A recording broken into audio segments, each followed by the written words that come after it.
Mari kita siapkan hati kita untuk dapat beribadah kepada Tuhan.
Yesus, dalam nama Tuhan Yesus Kristus, kami siap untuk memuji dan memuliakan nama-Mu. Haleluya, amin. Masih semangat? Amin, haleluya. Kita naikkan pujian Datanglah ke Baitnya.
Di hadapan kemegahan-Mu.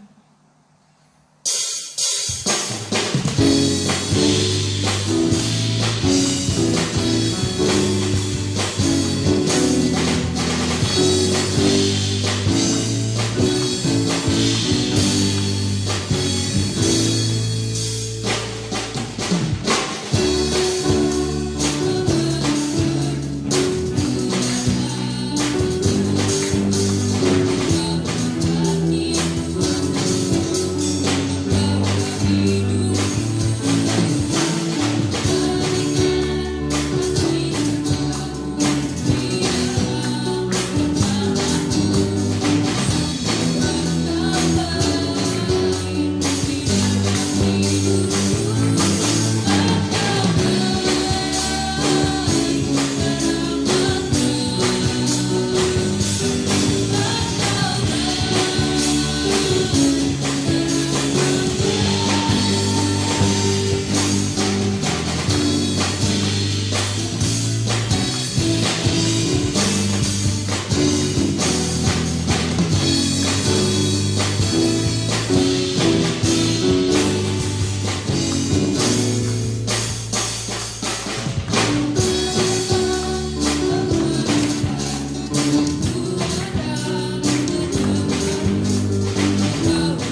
kita siapkan hati kita untuk mendengar firman Tuhan, sebab kita tahu bahwa Yesus adalah Allah yang tak terbatas.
memberkati hamba-Mu yang akan menyampaikan firman, dan semoga firman ini bisa tertanam dalam hati kami. Terima kasih Tuhan, kami sudah berdoa. Haleluya, amin.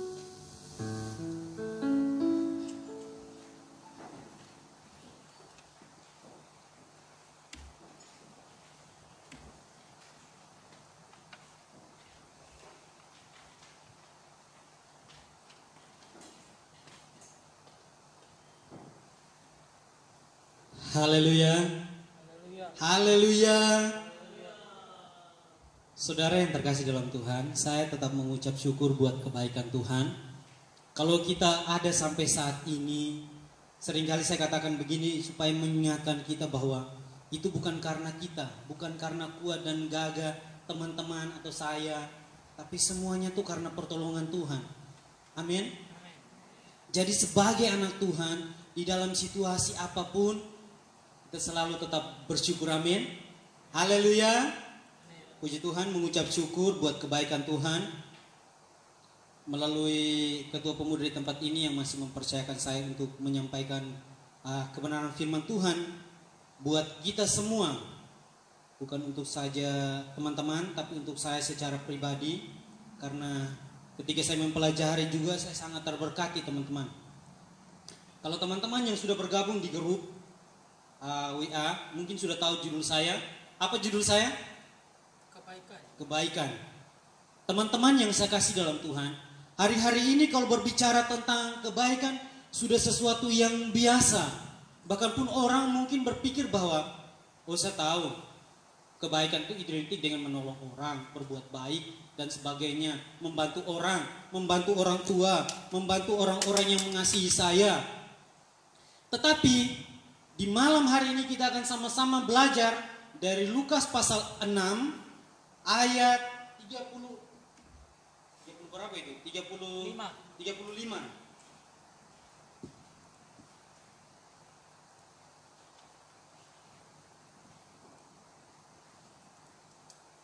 Mungkin bisa pindah, ayatnya saya sudah tampilkan di slide juga.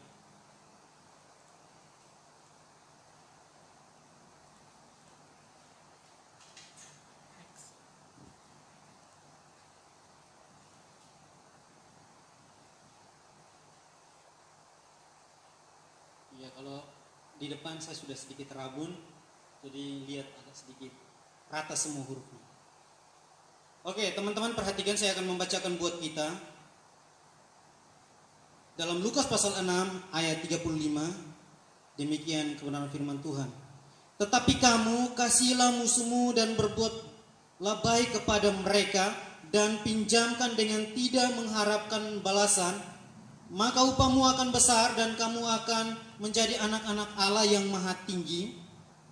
Sebab ia baik terhadap orang-orang yang tidak tahu berterima kasih dan terhadap orang-orang jahat. Puji Tuhan.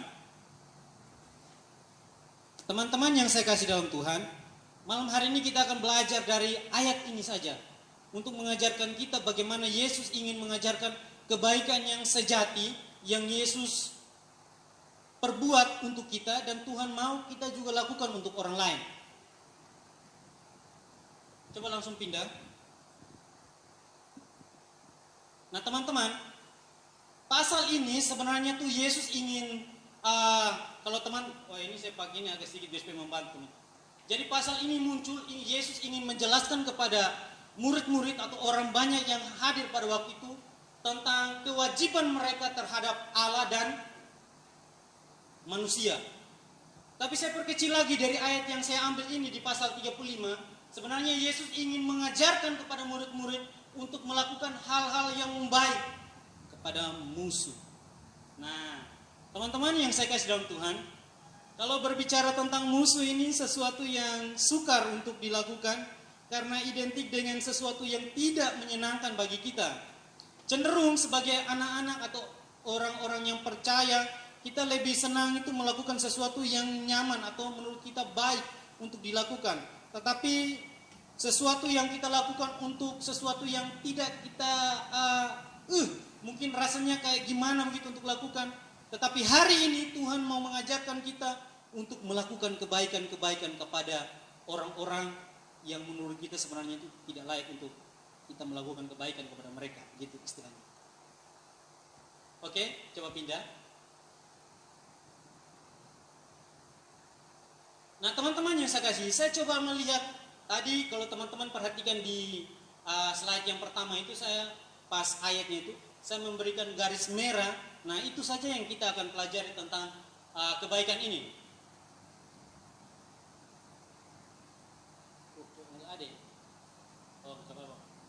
Teman-teman, kebaikan di dalam bahasa asli itu ceretos.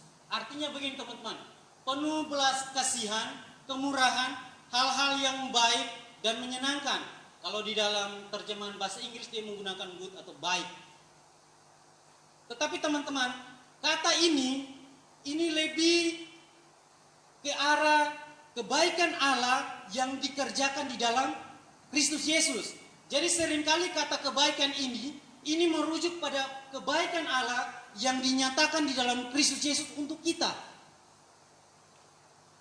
Jadi begini teman-teman, dapat saya simpulkan bahwa ketika Yesus sudah mengerjakan kebaikan yang sempurna untuk kita, Tuhan menuntut kita untuk melakukannya kepada sesama kita. Sesama kita ini dalam istilah bukan orang-orang yang berbuat baik kepada kita, tapi yang seperti tadi saya bilang bahwa orang-orang yang tidak baik untuk kita, tidak berbuat baik kepada kita. Jadi sebenarnya kata kebaikan ini lebih mengarah, atau kata kebaikan ini lahir karena itu kekuatan Allah atau dorongan dari Roh Kudus. Ini pemahaman dari kata cerestos ini. Cerestos. Jadi teman-teman, kebaikan yang lahir karena kekuatan Allah atau dorongan dari Roh Kudus sehingga memampukan kita untuk dapat mengampuni musuh-musuh kita. Jadi teman-teman, kalau kita belajar dari ini saya sangat terberkati sekali, karena seringkali orang berkata begini, angel ya, susah ya untuk mengampuni orang-orang yang menggemaskan istilahnya tuh, sangat menyebalkan istilahnya. Kita sudah disakiti, dikecilkan, difitnah dan sebagainya. Susah, sulit untuk kita mengampuni mereka. Tetapi malam hari ini Yesus ingin menjelaskan kepada kita bahwa kalau kau mengampuni, lihat bahwa terlebih dahulu Tuhan sudah mengampuni kita. Alkitab menjelaskan bahwa kita ini orang berdosa yang dulunya adalah musuh Allah. Tetapi ketika diperdamaikan, Yesus sudah melakukan kebaikan yang sempurna di kayu salib. Yesus mau juga kita melakukan kepada musuh-musuh kita juga. Dan tidak berhenti sampai situ, tetapi dia memberikan kekuatan kepada kita. Karena kasih yang dimaksud, kebaikan yang dimaksud itu adalah kebaikan yang lahir karena bantuan dari Roh Kudus, dorongan dari Roh Kudus. Jadi teman-teman tidak kekuatan sendiri untuk mengampuni musuh, karena sangat suka. Coba next. Nah, ada 3 bagian yang akan kita pelajari tentang kebaikan ini teman-teman. Kalau tadi saya sudah jelaskan bahwa kebaikan ini lahir atau ada dalam hidup kita itu karena dorongan atau karena kekuatan dari Roh Kudus, sehingga dia dapat memampukan teman-teman dan saya sehingga kita bisa mengampuni orang yang berbuat salah kepada kita. Coba next, poin yang pertama yang saya akan bagikan kepada kita bahwa kepada siapa kebaikan itu ditujukan.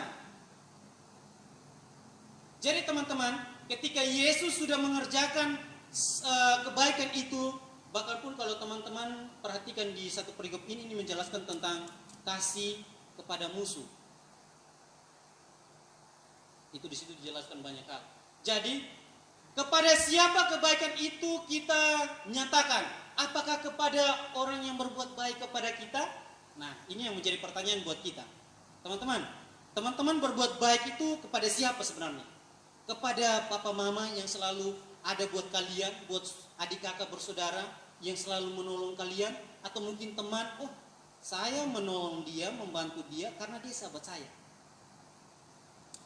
Makanya pertanyaan ini muncul buat kita, apakah sebagai orang-orang percaya perbuatan baik itu ditujukan kepada siapa? Kepada orang-orang yang baik di sekeliling kita? Tidak. Ternyata Yesus menjelaskan kepada kita bahwa kalau kita melakukannya untuk orang-orang yang baik saja, artinya Yesus menjelaskan bahwa orang-orang yang tidak percaya kepada Yesus melakukan hal yang sama di dalam Lukas pasal 6 ayat 32 sampai 34. Yesus ingin menjelaskan kepada kita supaya kita naik level teman-teman. Kalau pandangan dunia dia hanya menjelaskan kepada kita untuk kita berbuat baik atau pandangan-pandangan hanya standar saja mengasihi orang yang berbuat baik kepada kita. Tetapi Yesus berbeda. Dia mengatakan kepada kita bahwa kebaikan itu ditujukan kepada orang-orang yang tidak berbuat baik kepada kita. Artinya Yesus ingin mengajarkan kita untuk kita naik level dari standarnya dunia, standarnya orang-orang yang tidak percaya. Karena di dalam Lukas yang seperti tadi saya katakan bahwa Lukas pasal 6 ini, kurang terang ya. Lukas pasal 6 ini teman-teman menjelaskan hal yang sama. Orang di dunia, orang berdosa, mereka tahu juga berbuat baik kepada anak-anak mereka, suami mereka, istri mereka, bahkan pun teman-teman atau saudara-saudara mereka, mereka tahu. Itu sebabnya Yesus mengajarkan kepada kita supaya kita menggunakan kebaikan yang Tuhan sudah kerjakan dalam hidup kita, sehingga kita dapat mengampuni musuh-musuh kita atau orang yang sebenarnya tuh berbuat salah kepada kita. Kalau musuh itu identik dengan sesuatu yang kurang baik, jadi saya pakai orang yang berbuat jahat kepada kita. Nah teman-teman, kebaikan dilakukan bukan hanya kepada orang yang berbuat baik kepada kita saja, juga ditunjukkan kepada objek yang tidak baik. Kita dituntut untuk mengasihi musuh kita di ayat pokok kita di ayat yang ke-35 bagian A. Nah teman-teman, saya ingin menjelaskan kata istilah musuh di sini mengarah kepada pandangan atau sikap orang yang akan merugikan atau sebuah ancaman bagi orang lain. Jadi ini sudut pandang teman-teman. Musuh di sini bukan apa, tapi dia memberikan suatu sifat atau karakter yang tidak baik. Coba next. Nah, berbicara tentang musuh, kalau teman-teman perhatikan di dalam pasal 26, 27 sampai di ayat seterusnya, ternyata di situ saya menemukan ciri-ciri musuh yang kita temui dalam kehidupan kita sehari-hari, teman-teman. Jadi teman-teman tidak perlu untuk cari musuh, tidak perlu untuk tetapi itu akan ada di dalam setiap kehidupan kita, akan ada dalam kehidupan kita ketika kita masih hidup. Nah teman-teman, kalau di pasal 27, saya minta satu orang tolong bacakan buat kita.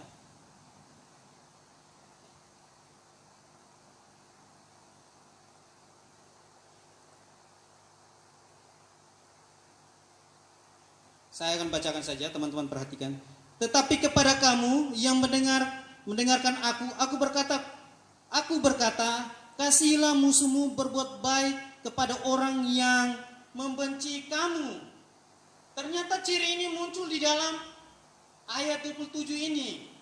Teman-teman, kalau saya bisa memberikan satu contoh di dalam perjanjian lama, bagaimana Yusuf, teman-teman tahu kehidupan Yusuf? Ketika dia bermimpi, apa yang terjadi teman-teman? Ketika dia menceritakan mimpi itu kepada keluarganya, bapak ibu saudaranya, apa yang terjadi? Dia tidak disukai teman-teman, dia dibenci. Bahkan pun dikatakan saudara-saudaranya berikhtiar untuk membunuh dia, tetapi pada akhirnya dia dijual. Nah teman-teman, saya mau bilang bahwa kalau orang yang berbuat jahat kepada kita itu orang yang tidak kita kenal, tidak jadi masalah ya. Setuju ya sama saya? Setuju ya? Tetapi kalau orang yang berbuat jahat kepada kita itu dari orang-orang sekeliling kita, itu terasa sangat menyakitkan. Apalagi dari dari keluarga kita mungkin, atau dari adik kakak mungkin, atau dari papa mama mungkin. Ini sangat menyakitkan. Bahkan pun ketika mereka menyakiti kita, maka sulit bagi kita untuk berbuat baik kepada mereka. Setuju sama saya teman-teman? Iya. Dan itu yang terjadi dalam kehidupan Yusuf. Dia dijual oleh saudara-saudaranya untuk menggenapi rencana Tuhan. Nah teman-teman, ini ciri yang pertama. Terus ciri kedua, mengutuk. Ini ciri-ciri musuh ya teman-teman, yang nampak dalam kehidupan kita sehari-hari. Jadi itu di dalam ayat yang ke-28 bagian A. Mintalah berkat bagi orang yang mengutuk kamu, berdoalah bagi orang yang mencaci maki. Itu bagian B, nanti ada sendiri. Jadi teman-teman, di sini dikatakan kita harus meminta berkat bagi orang yang mengutuk kita. Susah teman-teman, sulit.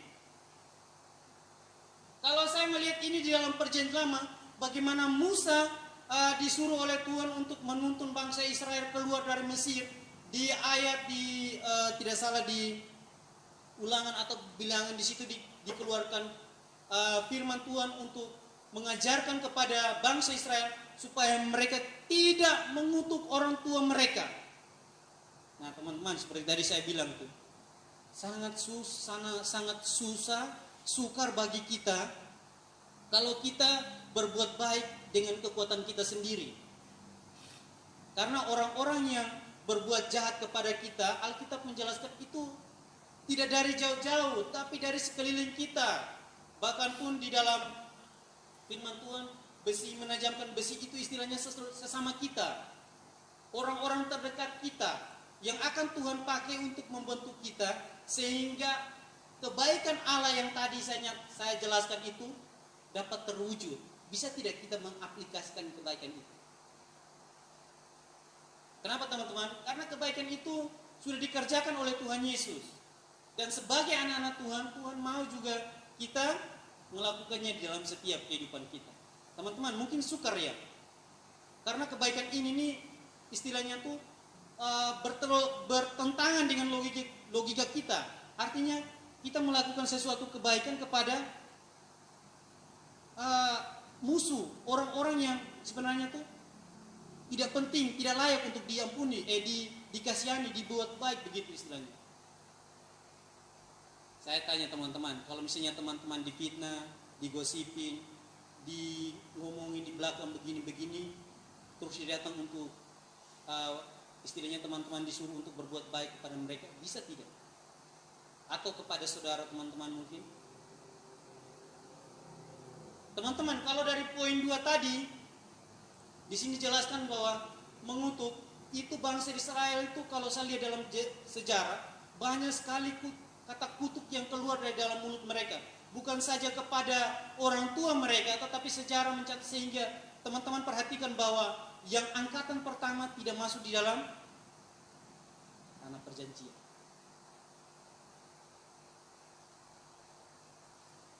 Terus teman-teman, mencaci maki di bagian pasal yang ke-20 ayat 28 bagian B tadi saya sudah bacakan itu. Kalau teman-teman perhatikan Yesus pada waktu dia dicaci maki, dia difitnah, bahkan pun dia tidak mengeluarkan satu kata pun.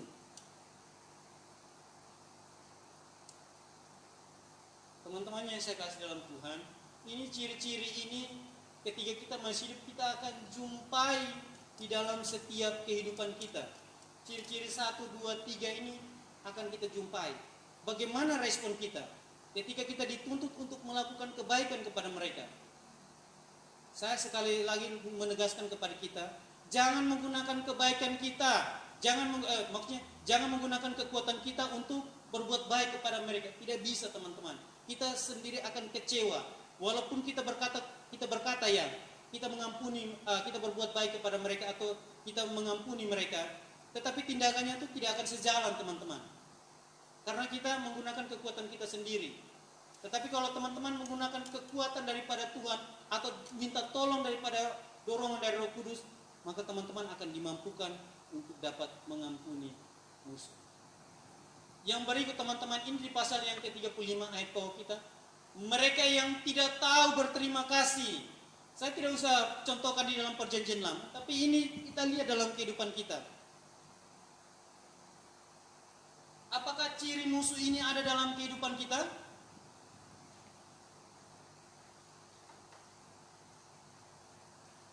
Teman-teman yang saya kasih dalam Tuhan, seringkali kita lupa untuk berterima kasih kepada Tuhan.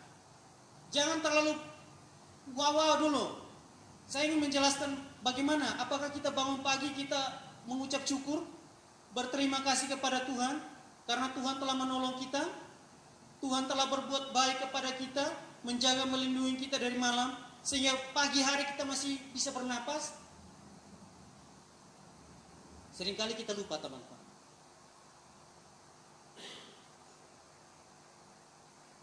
Apalagi kita mau baca firman Tuhan. Teman-teman yang saya kasih dalam Tuhan, ini mengajarkan kita, kalau kita mau berbuat baik kepada orang dengan tuntunan Tuhan, bagaimana bisa? Sedangkan kita saja tidak bersyukur kepada Tuhan, tidak berterima kasih, apalagi membaca firman Tuhan. Tuhan menuntut kita untuk dapat melakukan kebaikan dengan tuntunan firman Tuhan.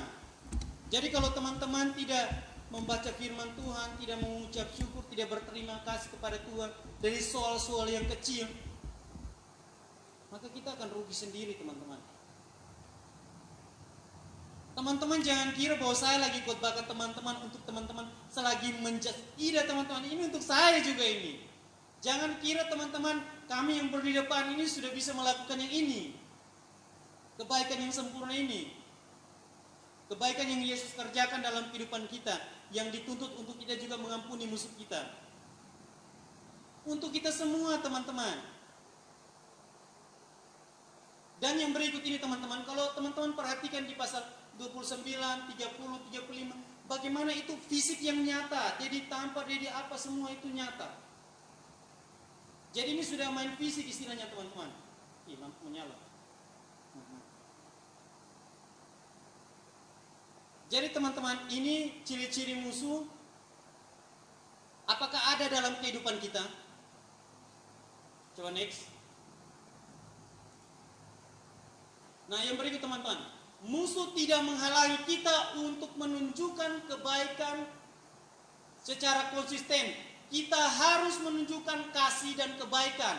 Artinya bahwa hal ini perintah dilakukan terus menerus. Tidak peduli seperti apa respon dari orang lain, anak-anak Tuhan sepatutnya menunjukkan kebaikan. Haleluya. Amin. Yang berikut teman-teman, itu poin yang pertama. Kepada siapa kasih itu kita dinyatakan?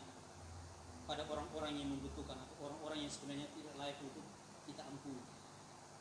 Oke, yang kedua teman-teman, bentuk kebaikan. Nah, bentuk kebaikan itu seperti apa? Apakah hanya kita sekedar perasaan saja atau sekedar kita hanya berbicara saja? Seringkali ketika orang berbicara saja selesai itu tidak dilakukan. Tetapi ini kita dituntut untuk ada bentuk nyata, wujudnya nyata dalam tindakan. Kebaikan bukan hanya sekedar perasaan, kasih terwujud dalam kebaikan, kasih yang tak terwujud dalam kebaikan adalah perasaan yang kosong dan menipu. Jadi teman-teman, ketika objeknya sudah dapat, Tuhan mau kita tidak sekedar pakai perasaan saja, ngomong aja, tapi tidak dilakukan. Karena itu dikatakan nanti bohong, mengkosong, menipu. Yang berikut, sebagai orang Kristen kita harus mengharapkan yang baik untuk musuh-musuh kita. Nah, kata memberkati di situ adalah mengucap sesuatu yang baik untuk mereka. Nah, teman-teman, sudahkah ketika kita mungkin ada orang yang memusuhi kita, sudahkah kita bawa mereka dalam doa, mengucapkan syukur atau mendoakan mereka untuk hal-hal yang baik supaya mereka bertobat? Mungkin teman-teman berkata kepada saya, Kak Tommy, saya tidak punya musuh. Oke, sekarang selagi teman-teman masih hidup, maka teman-teman akan menemukan ciri-ciri yang seperti tadi saya paparkan. Dan ketika teman-teman menemukan itu, apa yang teman-teman akan lakukan? Yang berikut, orang Kristen harus memberikan kepada musuh lebih dari yang diharapkan. Kalau teman-teman perhatikan di pasal 29 sampai 30, bagaimana di situ diminta jubah, dikasih baju, diminta ini, dikasih ini. Itu bukan berarti bahwa musuh minta ini teman-teman kasih semua, tidak. Tetapi bagaimana kita mengasihi mereka lebih dari sudut pandang dunia. Karena apa? Itu dorongan dan bantuan dari Roh Kudus. Ketika kita percaya teman-teman, Roh Kudus itu dimateraikan dalam hidup kita, dia akan menolong kita, dia akan memampukan kita. Kalau kita berserah kepada Tuhan, saya sebenarnya tidak bisa mengampuni orang ini, saya sebenarnya tidak bisa berbuat baik kepada orang ini, tapi karena Tuhan sudah menolong saya, maka saya harus berbuat baik. Nah teman-teman, sedikit kesaksian. Kalau dari ayat ini sangat memberkati saya, mengingatkan saya tentang kehidupan saya yang dulu. Bagaimana saya susah dan sulit untuk berbuat baik kepada orang tua saya. Bahkan pun sudah berapa kali saya berniat jahat untuk orang tua saya. Tetapi Tuhan baik. Kepada saudara-saudara saya, sudah berniat sangat tidak baik sekali. Tetapi Tuhan menolong saya, sehingga saya dapat berbuat baik kepada mereka.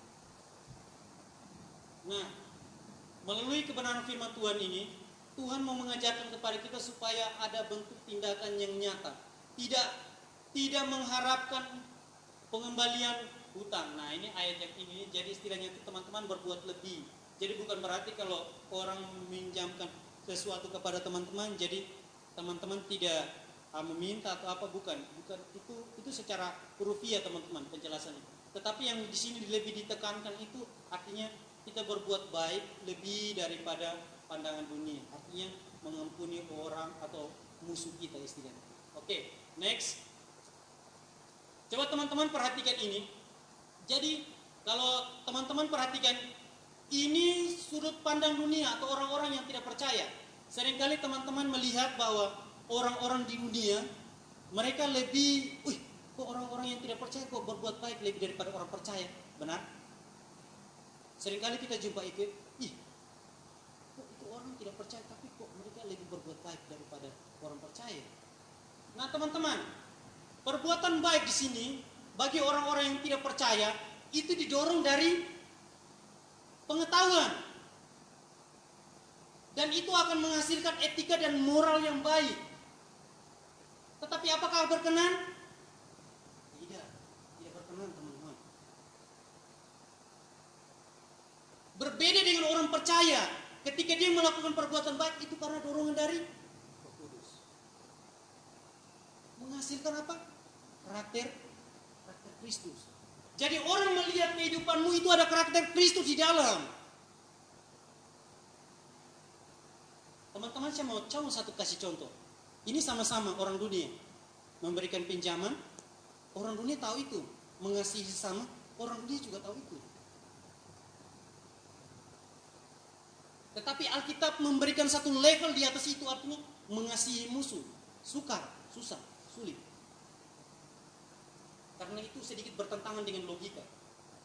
Artinya, karena begini teman-teman, sudut pandang orang dunia ini, kamu berbuat baik kepada saya, maka saya akan berbuat baik kepada kamu. Tetapi dari sudut pandang Alkitab, Yesus menjelaskan kepada kita lebih. Kita dimampukan itu karena dorongan daripada Roh Kudus. Sehingga menghasilkan karakter Kristus. Berkenan? Berkenan. Yang dibawa berkenan? Itu karena lahir dari pengetahuan. Sehingga menghasilkan etika dan moral. Oke? Next.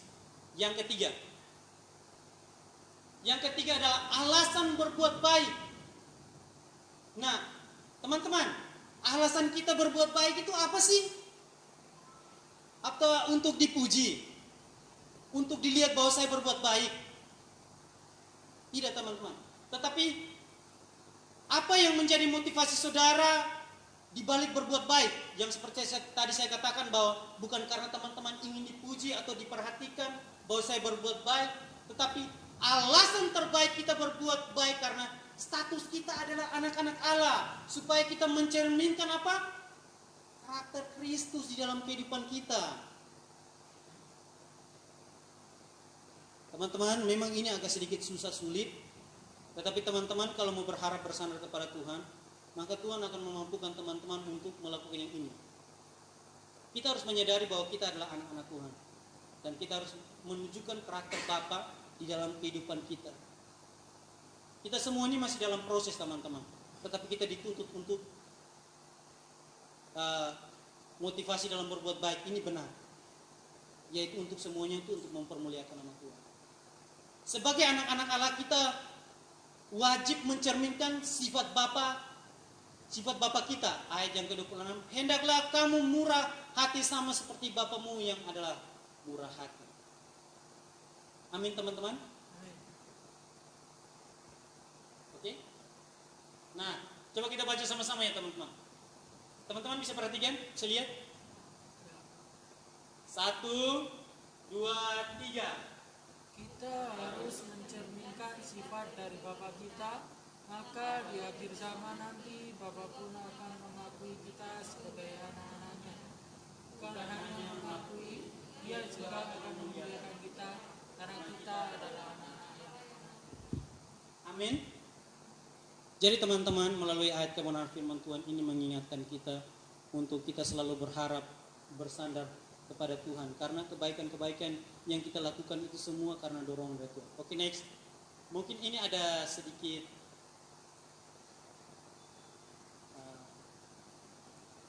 pertanyaan buat kita supaya kita dapat mengoreksi kehidupan kita. Yang pertama, apa yang menjadi alasan kita untuk tidak mengasihi musuh-musuh kita? Yang kedua, apakah kita memandang orang lain terlalu hina dan tidak pantas mendapatkan kebaikan kita? Yang ketiga, apakah orang tersebut tidak kunjung berubah sesudah menerima perlakuan baik dari kita? Ataukah ia justru menjadi semakin jahat kepada kita? Jadi pertanyaan-pertanyaan ini membuat kita untuk kita introspeksi diri juga, teman-teman. Next. Dan sekali lagi saya undang teman-teman semua bangkit berdiri. Kita sama-sama bacakan sekali lagi ini, teman-teman. 1, 2, 3. Berhentilah melihat siapa mereka. Mulai sekarang belajarlah melihat siapa kita. Kita adalah anak-anak Allah. Sudah sepantasnya kalau kita hidup seperti Bapa. Amin. Oke. Puji Tuhan, inilah kebenaran firman Tuhan yang dapat saya bagikan buat kita. Mengingatkan kepada teman-teman dan mengingatkan kepada saya juga. Supaya ketika saya mungkin dibenci atau dimusuhi, Tuhan menolong saya untuk bersama teman-teman kita dapat berbuat baik kepada musuh-musuh kita. Amin. Puji Tuhan, saya undang pemusik maju ke depan.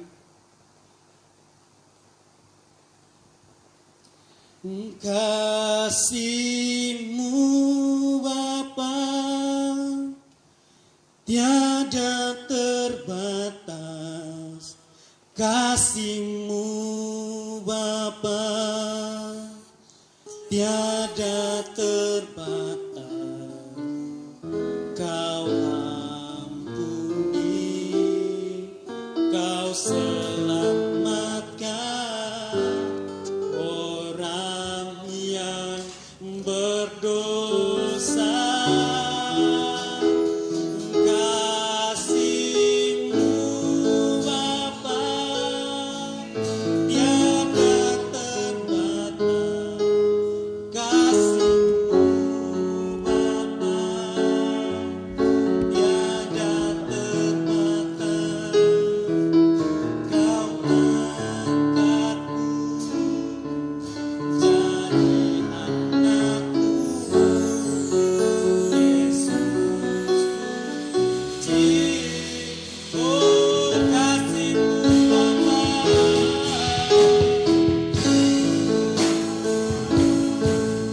tiada terbatas, kasih-Mu Bapa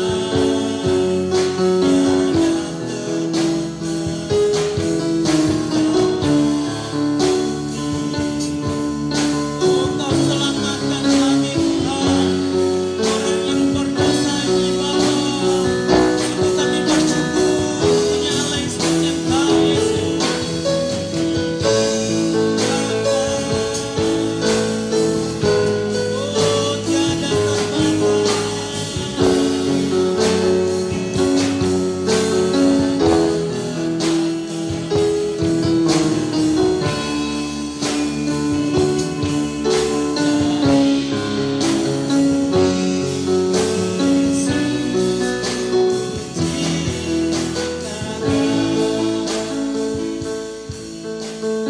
Bapa, sungguh kami bersyukur mempunyai Allah yang seperti Engkau, Tuhan dan Juru Selamat dalam setiap kehidupan kami, yang menjadi manusia, menggantikan kami mati di kayu salib, mengerjakan kebaikan yang sempurna itu Tuhan, sehingga Tuhan mengajarkan kepada kami juga, supaya kami juga dapat dimampukan untuk mengampuni setiap musuh-musuh yang berbuat salah kepada kami Tuhan. Karena Tuhan terlebih dahulu mengampuni atau berbuat baik kepada kami. Bapa, meteraikan firman-Mu dalam setiap kehidupan pemuda-pemuda di tempat ini, baik yang hadir maupun yang di rumah. Tuhan menolong kami, Roh Kudus yang ada dalam hidup kami, membantu kami untuk dapat melakukannya, menerapkannya dalam setiap kehidupan kami.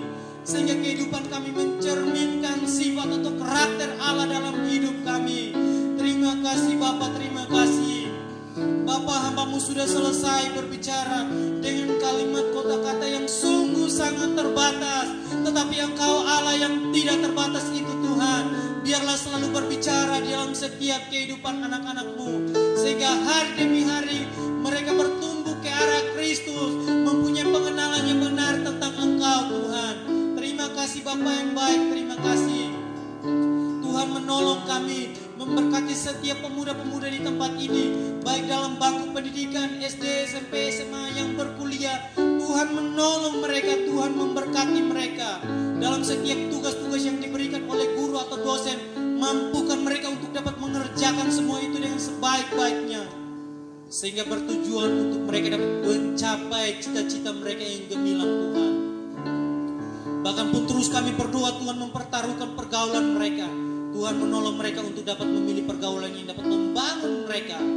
Dan kami berdoa juga Tuhan menyerahkan pemuda-pemuda dalam setiap usaha pekerjaan mereka yang mencari jodoh. Tuhan memberkati, Tuhan menolong mereka. Semuanya yang terbaik daripada Engkau berikan pada setiap pemuda di tempat ini. Terima kasih Bapa yang baik. Ini yang menjadi doa dan seruan kami. Kami alaskan doa kami hanya di dalam nama Tuhan Yesus Kristus. Haleluya. Juru selamat kami.